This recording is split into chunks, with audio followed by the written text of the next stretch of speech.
Bonjour, bienvenue dans Culture Pop, la série qui fait le lien entre les collections du musée de l'armée et les séries. Aujourd'hui, nous allons nous intéresser à la série Les Sentinelles qui se déroule pendant la Première Guerre mondiale. On va voir dans les vitrines du musée de l'armée les véritables objets qui ont inspiré les réalisateurs, les costumiers et les décorateurs.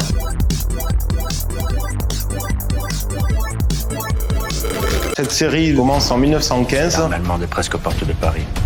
Nous sommes très proches de perdre cette guerre. Donc c'est le début de la guerre des tranchées, comme on peut le voir ici avec ce diorama. Et le héros, Gabriel Ferraud, va intégrer une unité d'élite de soldats dits augmentés sous le nom de Taillefer. Le héros, donc Gabriel Ferraud, alias Taillefer, est équipé d'un certain nombre de protections, notamment le casque. Les réalisateurs en fait se sont vraiment inspirés du casque Adrian adopté en 1915, mais avec des modifications, que ce soit les modèles Dunant ou Pollack, et adaptés à la série pour faire beaucoup plus futuriste, un peu cette ambiance un peu steampunk qu'on retrouve dans la série. L'année 1915, effectivement, c'est l'attaque à Ypres, c'est l'utilisation de la première fois des gaz de combat avec les différentes protections qui vont évoluer. Et cette combinaison du coup de casque Adrian et de différents masques, ça rappelle le masque M2 français. Le plus proche dans la série, c'est celui-ci, le Small Box Respirator, qui est d'origine britannique et qui va être aussi repris par les Américains, avec une cartouche filtrante et le tuyau. Et le grand méchant, C'est toute une armée de super combattants qui anéantiront notre armée en quelques jours. lui va être équipé d'un casque qui est vraiment le Stahlhelm, le casque d'acier modèle 1916. Donc il y a un peu d'avance en 1915, mais le réalisateur va s'inspirer directement de ce casque allemand et de surtout cette protection de frontale, la Stirnpanzer. Le réalisateur fait un peu des mélanges en même temps dans la série en mettant sur le héros Taillefer une protection, que ce soit au niveau des épaules comme on peut voir dans ce type de protection Adrian, ou de protection du ventre avec la Sappenpanzer, la cuirasse de guetteur allemand. Donc notamment cette unité française va utiliser le fusil Lebel que vous retrouvez ici. Alors cette version est un peu particulière parce que c'est une version pour tireurs d'élite avec la lunette de précision. Ils utilisent aussi notamment la mitrailleuse Hotchkiss modèle 1914 qu'on peut retrouver ici. Donc là c'est une version un peu spécifique avec le cache-flamme. Cette unité d'élite de soldats augmentés utilise le fusil à pompe Winchester modèle 1897 et qu'on retrouve comme arme d'assaut. C'est des armes utilisées par les troupes américaines lorsqu'elles sont arrivées en France.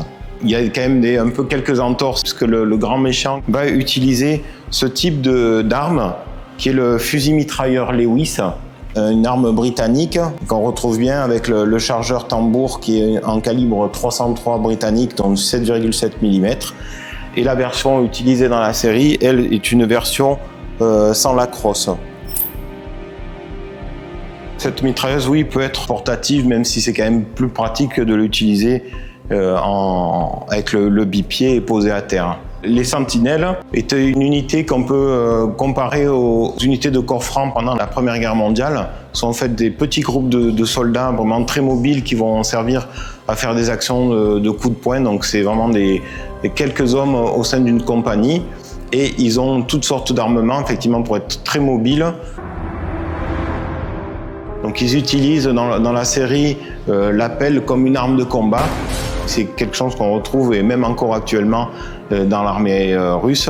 Ils vont utiliser de manière plus classique tout ce qui est sorte de poignard. Donc on a 2 exemplaires dans les salles. Un modèle Coutreau qui a été fabriqué à partir de lames de baïonnette de Lebel, coupé en plusieurs parties pour former des couteaux. Le fameux couteau poignard dit serpent. Il utilisait aussi des matraques parfois pour le combat rapproché. Et dans la série, il y a une arme blanche, une lame très longue, qu'on peut rapprocher des kukris, les couteaux des Gourkhas, donc ces troupes britanniques qui viennent du Népal.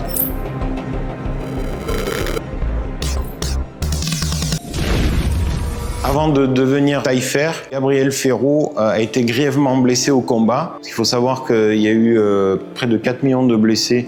Et ces blessés, ils vont bénéficier d'un grand nombre d'avancées technologiques pour l'époque, et notamment des travaux de Marie Curie, de Pierre Curie, son mari, et de Henri Becquerel sur le travail du radium et l'utilisation de la radiologie. Donc c'est à travers notamment ces véhicules-là. Donc ça, c'est un véhicule ambulance radiologique de type Massio. Mais Marie Curie va développer son propre système d'ambulance qu'on va appeler les petites Curies. Donc là où avant les médecins avaient des difficultés à trouver où se trouvait l'éclat d'obus ou la balle qui avait traversé un corps ou était restée dans le corps, là la radiologie va permettre d'intervenir de manière vraiment précise pour soigner ces soldats. On peut voir le héros Taillefer qui a été blessé de la face. Il fait partie effectivement de ces centaines de milliers de blessés de la face qui vont profiter d'avancées technologiques dans la reconstruction maxillofaciale qui était faite essentiellement à l'hôpital du Val-de-Grâce à Paris. Le musée du Val-de-Grâce du service de santé nous a mis en dépôt ce plâtre qui reprend la reconstruction faciale dont pouvaient bénéficier les soldats. Et dans la bande dessinée, on peut voir que le héros, lui, a été amputé des 4 membres. Ces amputés de la Première Guerre mondiale ont également bénéficié d'avancées technologiques dans la construction et l'appareillage au niveau des bras ou des jambes. Après la Première Guerre mondiale, effectivement, c'était pas rare de voir dans les villes, dans les campagnes, ces poilus appareillés de bras artificiels ou de jambes artificielles. Vous pourrez retrouver tous les armements, les équipements et les uniformes de la série dans les vitrines du musée de l'armée.